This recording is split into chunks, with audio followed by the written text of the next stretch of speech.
Cars don't feel like plastic toys, which is genuinely refreshing. Playing games like Watch Dogs Legion makes me want to throw up anytime I get into a vehicle, but GTA 4 makes me want to speed as fast as possible and slam into a wall just to see how far I can send Nico flying to his death. Some vehicles are faster, but some slower vehicles are tougher, and they can be used to spin out a faster vehicle. I mean, that's common sense, but some developers just straight up ignore these elements. The destruction of these vehicles are pretty phenomenal here as well. The models on the cars can be mangled and ripped apart to your heart's content, or until the engine just gives up and you end up dead because your vehicle decided to explode. These models are far better than GTA 5 in my opinion. When damage is done, it looks realistic and will affect the handling and the speed of those vehicles, whereas GTA 5 kind of just dents your car or rips your bumper off and off you go. It's not really much. So yeah, maybe controversial, but I think the driving is top notch. That being said, you do spend so much of your time driving around, and you'll eventually realize that every mission starts with you driving somewhere, so you'll end up just getting taxis towards the end of the game because you're loaded with $400,000. You know, why would you drive when you can just get a taxi? It's fast travel and it works. I do wish you didn't have to fast travel as much, but it's the way they designed the game. However, the flying controls for helicopters are god awful. Like straight up terrible, especially on mouse and keyboard. On mouse and keyboard, you literally have to keep moving your mouse forward to gain any sort of speed, and it's just super unresponsive, causing multiple mission failures, which really started to piss me off. But other than that, it's pretty cool to have them in the game, especially since you don't get to fly planes or jets or anything like that here in GTA 4. The GTA Online players probably think that's heaven at this point. But the helicopters don't really do much overall. I mean, you have to fly them like 2 or 3 times in the entire story, so it's not integral, but at the same time, it would have been nice to have better controls. Oh, for fuck's sake. Fucking thing. Now, this has all been pretty positive overall, but my biggest issues with GTA 4 comes from its level design and checkpoint system, but I also like it at the same time. It's complicated. GTA 4's level design is both creative in terms of locations and use of the 16 weapons you can carry, but you're often doing the same thing over and over again towards the end of the game. At the beginning, you're introduced to various characters and are required to take part in a bunch of missions that vary from being a taxi man to playing pool and darts, etc., like I mentioned earlier, but as the game progresses, you eventually just turn into a hitman. Every mission will have you drive to the mission, start the mission, drive some more to kill either a single target or a bunch of enemies, rinse and repeat. So as much as I like GTA 4, there is no denying that aspect really hasn't aged that well despite how much I enjoyed it. It's just incredibly repetitive. I think I really took GTA 5's missions for granted because you really are doing a bunch of different things to avoid the game becoming repetitive, and that game is much shorter compared to GTA 4's 90 or so missions, so this was unfortunately a negative for me. That being said, I think the design for these levels, especially the bank level, were incredibly fun to play through, even though it's lacking any real creativity towards the end of the game. I really think Rockstar could have spiced it up a little bit. For example, maybe you could have been tasked to infiltrate a pub or something requiring you to blend in, so you start playing pool or something, waiting for your target to play with you only for you to cause an accident which gets them killed or something like that, but nothing really pops up that is anything close to that. You'll usually just shoot them or chase them in a car until they explode, which, you know, I just wish there was a bit more creativity there. However, I think GTA 4 does what it does extremely well, mainly because of the surprisingly difficult combat loop and the god-awful checkpoint system. GTA 4 doesn't have a mid-checkpoint system in missions. If you get to the last section of a mission and die, well, too bad, you're starting from the very beginning of that mission, which yes, includes driving around for the 100th time to actually get to the start of the mission.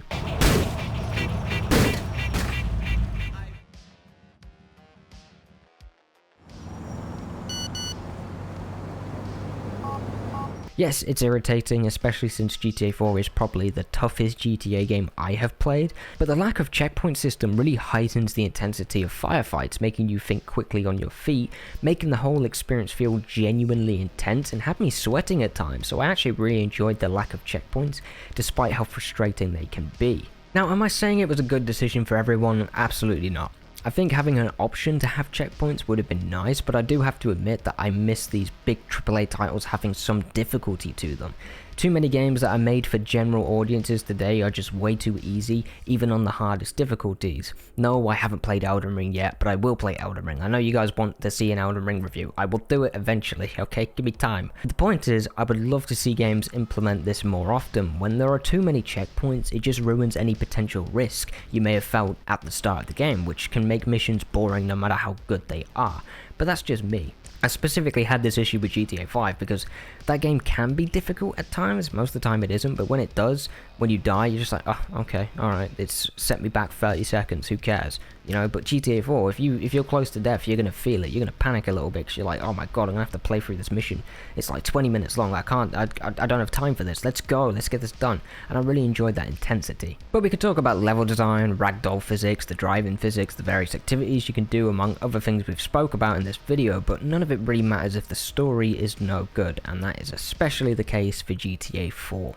The story of GTA 4 is originally disguised as a personal tale of a man trying to escape his past by moving to America, only for it to turn into a mafia crime drama full of twists and turns that quickly solidifies itself as the best story in the franchise. I will talk spoilers after this section to go a little bit more in depth with the issues I have with the story, but that's coming in just a few minutes. Going from an underdog in this overwhelming city to a feared gangster that kills people for a simple insult is pretty awesome to experience. It's pretty amazing that the story works as well as it does. Almost every character you meet in GTA 4 is extremely unlikable and would have been a pain in the ass to listen to for 90 missions, but it's thanks to Niko Bellic that it all works. Niko Bellic is easily the best written character in the entire series. His sharp, dark wit combined with his almost tone-deaf seriousness makes him incredibly relatable, despite his background being absolutely nothing I can relate to. He reacts to situations like any normal person would given his background and spits out lines like they were written by Scorsese. Seriously, Niko has some of my favourite lines in the entire franchise. War is where the young and stupid are tricked by the old and bitter into killing each other. I was very young and very angry. Maybe that is no excuse. Every character you meet has a reason to be there for Niko's development over the course of the game, and their portrayals and choices you need to make all work incredibly well and never feel rushed. Sure, the pacing is a little off and the story can drag a little bit, but I'd much rather it drag slightly to make me care about a character I now have to whack rather than rushing through it so I don't feel any conflict whatsoever. GTA 4 is also the only GTA game from my memory that has constant decisions to make throughout the entire game. Every group of characters you meet often requires you to decide who comes out alive and who ends up 6 feet under towards the end of their part of the story, and I felt pretty torn consistently throughout every decision you have to make, which is a sign of great writing. At the end of the day, this all works because of Rockstar's clear attempt to ground literally everything. Everything feels somewhat realistic and down to earth. Sure, it goes off the ropes a little bit towards the end and you do need to suspend your disbelief a little, but I'd be lying if I said I didn't enjoy almost every second of it. Some of the voice actors aren't doing a great job, but that's mainly side characters that appear in like a mission or two, but all of the main cast like Little Jacob, Roman, Niko and all 3 mafia groups, well not mafia groups, but you get what I'm saying, are all performed extremely well. It's just the character models that kind of take you out the experience these days because they just have not aged well at all. I like GTA 5's story, but the story is just so much easier to connect and empathize with when compared to the ex-bank robber who's a millionaire whose only issue is that his wife doesn't want to shag him anymore and he's raised 2 kids that are straight up unbearable to be in the same room with. So yeah, I do think GTA 4's story is a lot better. Now I'm going to point out some of the issues I've had with it, but this does require spoilers, so there's your warning everyone. Spoilers. Spoilers, spoilers, spoilers, spoilers, spoilers. There are spoilers now, okay? Okay, good. Let's go. Okay, so Niko's main goal is to find the guy who betrayed him and his friends, which got them all killed apart from 1 or 2, including Niko himself. But that really does get lost during the story. I found myself far more invested in the story we get to experience inside Liberty City rather than Niko's actual goal, which made Niko achieving that goal feel so insignificant. I guess that's kind of the point in that scenario, but I definitely think that Niko's revenge goal was a little underused and was only really there to give Niko some actual conflict emotionally, rather than just being a killer for a bunch of gangs, you know? Ah! Niko, come on. Let's go. Let him suffer. He knows what he did.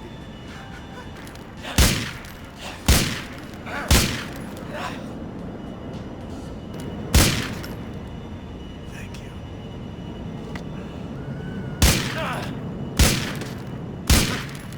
Leave it there. We should. I just feel like more missions should have been focused on finding Darko, which is the guy Nico is after, rather than just doing jobs for other characters so they can tell you where these characters are. I think it would have been more interesting overall. Some characters that you have to whack aren't really in the story enough. Characters like Ivan get a couple missions dedicated to them, and then Nico decides to kill Ivan because he insulted Roman, which just seems ridiculous at that moment in time and pretty stupid, but you know, that is the catalyst for the rest of the story, so I can forgive it. But still, it's pretty stupid. Also, Nico's final push towards killing the final antagonist comes from Nico's date Kate being killed right at the end of the game. But if you didn't do the dating stuff like me, like I mentioned earlier, then that final piece of motivation for Nico falls extremely flat because you just won't care enough about Kate at all. I mean, Kate, if you didn't do the dating stuff, Kate appears in the game like 3 times, and every time her brother just tells her to fuck off, so I just didn't really care, you know, it's just one of them. It's just a little lackluster and just another reason I wanted a bit more focus on that aspect of the game and story in general. I loved pretty much all of the gangs you meet throughout the story. Paki is easily one of my favourite side characters in the game. I just found him hilarious most of the time despite how cutthroat he comes off as. And who can forget Little Jacob? Little Jacob has a little role throughout the story, but he's always there and has your back every step of the way, and I just loved that. The Italian mob stuff did get a little tiresome after a while because of how repetitive these missions became, but it really is all worth it for that final scene when you finally get to put Jimmy down, because Jimmy was just so incredibly annoying throughout the game. I was extremely happy to put that guy out of his misery. And that's a good point to mention this. I found the final group, which is the Italian Mafia, incredibly dysfunctional and straight up stupid. The Italian Mafia essentially falls because Jimmy decides to start killing everyone around him because he's paranoid, and while that's a trope in these kinds of stories, it just felt incredibly lazy. Like, why are you sending Nico, a guy you barely know, to kill one of your closest bodyguards because you think he was wearing a wire? Like why? Just kidnap him and question him first, and then potentially kill him if he did betray you. Like, it just doesn't make too much sense towards the end of the game because you have to take out these characters out of the blue, and it's the one that was the only section that I felt was slightly rushed. But maybe that was the point. With all that said, it's still the strongest story in the series. There are so many memorable characters like those that I mentioned, and you often decide their fates. The only characters I didn't care for was Playboy and Dwayne. These two characters just felt so forced in for some reason. I felt like there was nothing there when I had to decide who to kill, and I felt validated afterwards because whoever you spare just disappears for the rest of the game. Like, there are no consequences based on who you killed. So that whole plot point felt like a waste of time, and it's a pretty significant chunk most of the time. Damn, you gonna fuck me up?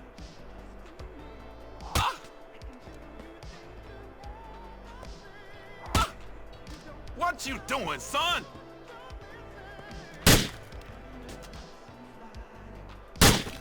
So that was really unfortunate. Overall though, GTA 4's story was pretty groundbreaking for the time and remains a wonderful experience despite some pacing issues and lack of focus at times. GTA 4 is a combination of a powerful story focused on revenge, forgiveness, betrayal, loyalty, with an incredible physics engine that makes shooting guns and driving feel better than ever. Sure, the cover system sucks and the gameplay itself is very basic and lacks creativity for the entire runtime of GTA 4, but it's undeniable that GTA 4 really is one of the best GTA games Rockstar have ever released. And it's pretty safe to say that GTA 4 is still a masterpiece in 2023. Thank you all for watching. If you're new here and enjoyed the video, smash that like button and maybe even stick around by subscribing. I'd really appreciate it. I really hope you like this longer style of video with some spoilers sprinkled in because I really want to continue this style. I feel like I can get my points across way more clearly with a longer video, so please let me know if you want more of this. Thank you once again and have a good day.